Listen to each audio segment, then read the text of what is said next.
Hello everyone. आज है date 30 November 2025 and आप सबको पता है कि आज कैट का एग्ज़ाम है और 2 स्लॉट्स ऑलरेडी हो चुके हैं। थर्ड स्लॉट जो है वो अभी भी बाकी है। My name is Sagar, I am the faculty of quant from time Nashik and मैंने स्लॉट 2 का जो पेपर है वो अभी जस्ट मैं देके आया हूँ and I am here to share my experience with all of you. First we will start with the centre. Centre जो है वो मेरा था MET Bhujbal knowledge city Nashik and pretty good centre, no complaints at all. अगर मैं paper में total questions की बात करूं तो total questions again same 68 questions थे। VRC 24 questions, LRDI 22 questions and quant 22 questions. For every section there were 40 minutes allotted and अगर मैं बात करूं marking schemes की तो again same, no change. 3 marks will be there for correct answer and negative marking was there. 1 mark will be deducted for a wrong answer. Okay, so no change in the marking scheme, no change in the total number of questions, सब कुछ same है। अभी मैं बात करता हूँ section specific. Okay, section specific में मैं सबसे पहले बात करता हूँ VRC। As usual there were 4 RCs and 4 questions on each RC। जो पहला पैसेज था वो था इंस्ट्रूमेंटेशन के ऊपर, थोड़ा सा telescopes, optical instruments and all this things, इसके ऊपर था 4 क्वेश्चंस। सेकेंड RC जो था वो था आर्टिफिशियल इंटेलिजेंस के ऊपर, ChatGPT एंड OpenAI, उसके बारे में उसमें बात की गई थी। थर्ड जो था वो था लिटरेचर के ऊपर, importance of literature and all this things, 4 questions once again. Fourth one जो था वो थोड़ा सा बायोलॉजी रिलेटेड था, cave fish development, surface fish development, उसके रिगार्डिंग था। So there were 4 RCs, 4 questions on each RC। Missing statements के ऊपर 2 क्वेश्चंस, पैरा समरी के ऊपर 2 क्वेश्चंस एंड पैरा जंबल्स के ऊपर 4 क्वेश्चंस। सो ऐसे 24 क्वेश्चंस आए थे। ओवरऑल अगर मैं डिफिकल्टी लेवल की बात करूं, अगर मैं आज के ही स्लॉट के बाकी 2 सेक्शंस के साथ कंपेयर करूं, LRDI एंड क्वांट के साथ उसको कंपेयर करूं, तो थोड़ा सा इजी था VRC as compare to LRDI and quant. Compare to last year भी अगर मैं कंपेयर करता हूं VRC का लास्ट ईयर एंड VRC का दिस ईयर, सो इजी था, ऐसा मुझे स्टूडेंट्स ने भी बोला। मैंने बहुत सारे स्टूडेंट्स से अभी बात की है, ऑलमोस्ट 10 to 15 स्टूडेंट्स से मैं बात करके आ रहा हूँ और मैंने खुद भी ये एक्सपीरियंस किया। So this was about VRC, all MCQ questions were there. अभी मैं स्टार्ट करता हूँ LRDI। आप सबने सुना होगा CAT 23 का LRDI was very difficult, okay? And वही कुछ ऐसा हुआ है इस 2025 के CAT में भी। LRDI was really very difficult, okay? And यही रीज़न होता है कि हम MCATs में इतने डिफिकल्ट सेट्स क्यों बनाते हैं। बहुत सारे स्टूडेंट्स बोलते हैं कि इतने डिफिकल्ट MCATs के सेट्स इतने डिफिकल्ट क्यों होते हैं। This is the reason. हम चाहते हैं कि आप उस टाइप के क्वेश्चंस के साथ एक्सपोज हो जाए और आपको वो डिफिकल्ट क्वेश्चंस सॉल्व करने की आदत होनी चाहिए। बिकॉज CAT 23 में पेपर बहुत डिफिकल्ट था, 24 में बहुत ईजी आ गया था एंड अगेन 25 में डिफिकल्ट है, no doubt. LRDI was very difficult. अगर मैं सेट्स की बात करूं, टोटल 5 सेट्स थे, 2 केसलेट्स थे, परसेंटेजेस के ऊपर डिफिकल्ट थे, एक के ऊपर 5 क्वेश्चंस, एक के ऊपर 4, अगेन परसेंटेजेस का इन्वॉल्वमेंट था वहाँ पे। ओके, देन अगर मैं बात करूं जो तीसरा सेट था वो कार्टेशियन एक्सिस के ऊपर था, x axis y axis and उसके ऊपर percent increase in the sustainability index, ऐसा कुछ दिया था। टफ था, अगेन टफ था। बारग्राफ के ऊपर एक सेट था जिसके ऊपर 2 बारग्राफ साइड में दिए थे एंड वो टफ नहीं बोलूंगा बट मॉडरेट था। एंड एक इजी सेट आया था LRDI में। एक इजी सेट तो होता ही होता है एवरी ईयर। कुछ बॉल्स एंड हुप्स ऐसा कुछ दिया था। अगर उस बॉल का डायमीटर उस हुप के डायमीटर से ज़्यादा है तो वो बॉल उस हुप से पास नहीं हो पाएगा। अगर बॉल का डायमीटर हुप के डायमीटर से कम है तो बॉल हुप से पास होके there will be a sound and how many balls will make sound, ऐसा कुछ क्वेश्चन था।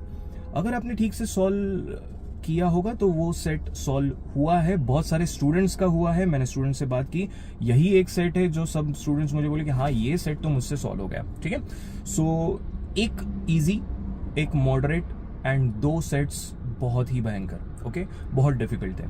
सो अगर मैं आइडियल अटेम्प्ट्स की बात करूँ, अगर आपने 2 सेट्स भी किए हैं तो भी बहुत है, बहुत है, क्योंकि नहीं कर पाए स्टूडेंट्स, बहुत सारे स्टूडेंट 2 सेट्स भी नहीं कर पाए, बट 2 सेट्स अगर आपने किए हैं तो it will be considered as a good attempt from my side.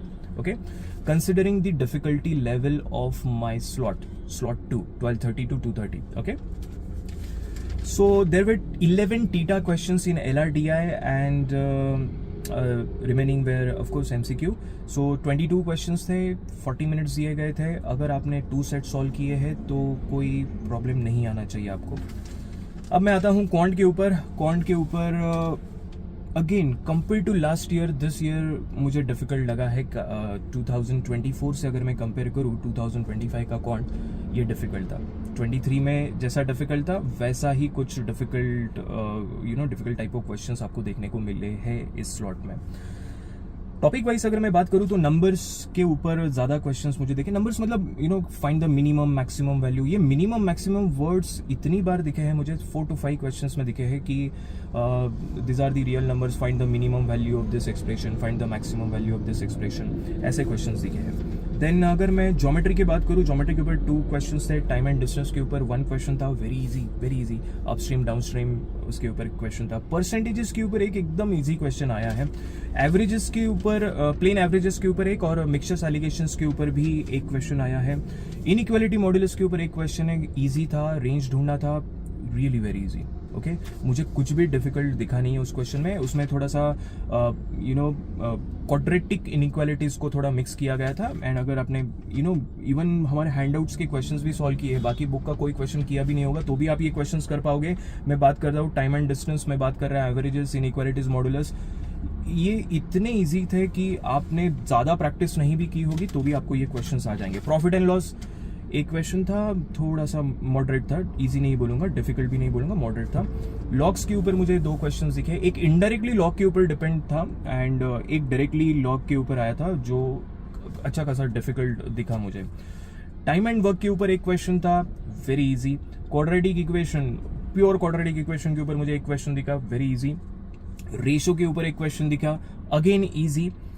जब मैं इजी बोल रहा हूँ, ऐसे अभी तक मैं 5-6 क्वेश्चंस में इजी बोल चुका हूँ. ठीक है. SICI के ऊपर एक क्वेश्चन था, इजी. अगेन इंस्टॉलमेंट का क्वेश्चन था कि 1000 रुपीज का लोन अगर क्लियर करना है तो 2 इंस्टॉलमेंट्स कोई पर्सन दे रहा है, कंपाउंड इंटरेस्ट का क्वेश्चन था. 2 एनुअल इंस्टॉलमेंट्स दे रहा है तो रेट ऑफ इंटरेस्ट क्या होगा. Very easy question. Then progression के ऊपर एक क्वेश्चन था, डिफिकल्ट था. फंक्शंस के ऊपर मैं हमेशा बोलता हूँ क्लास में, फंक्शंस की ज़्यादा प्रैक्टिस किया मत करो, क्योंकि फंक्शंस की कितनी भी प्रैक्टिस करोगे तो एग्जाम में गड़बड़ होती है. मैंने जितने भी स्टूडेंट से बात किया वो फंक्शंस का वो क्वेश्चन कर नहीं पाए, और इसलिए मैं बोलता रहा हूँ हमेशा कि फंक्शंस की लिमिटेड प्रैक्टिस किया करो. तो इनइक्वालिटीज मॉड्यूलस का मैंने उल्टा बोला था कि इनइक्वालिटीज मॉड्यूलस किया करो, उसके ऊपर क्वेश्चन ईजी आते हैं और वो सॉल्व कर पाओगे. और मैंने देखा भी क्वेश्चंस अच्छे खासे मतलब आया और मतलब डुएबल था. ठीक है. अगेन सो 8 टीटा क्वेश्चंस थे क्वांट में and remaining were of course मतलब 14 क्वेश्चंस जो है वो MCQs थे. ठीक है. 22 questions, 40 minutes. Overall difficulty level की अगर बात करूँ तो compare to last year it was difficult. इतना भी डिफिकल्ट नहीं था, but yes compare to last year difficult था.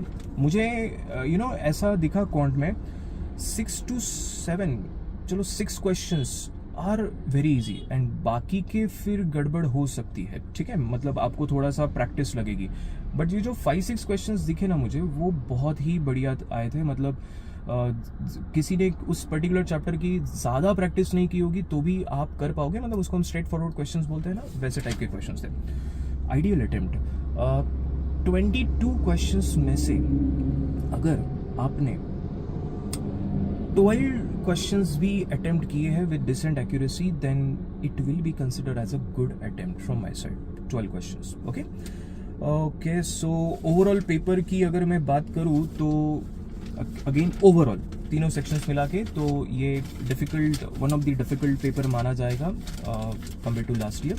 एंड बाकी डिटेल्स भी हम बात करेंगे. अगर आपको डिटेल एनालिसिस चाहिए तो स्लॉट 3 जैसे ही हो जाएगा तो हमारे वेबसाइट पे जाके आप देख सकते हो, timeforeducation.com. उसके ऊपर आपको डिटेल एनालिसिस 3 स्लॉट्स का टुगेदर लाइव देखने को मिलेगा.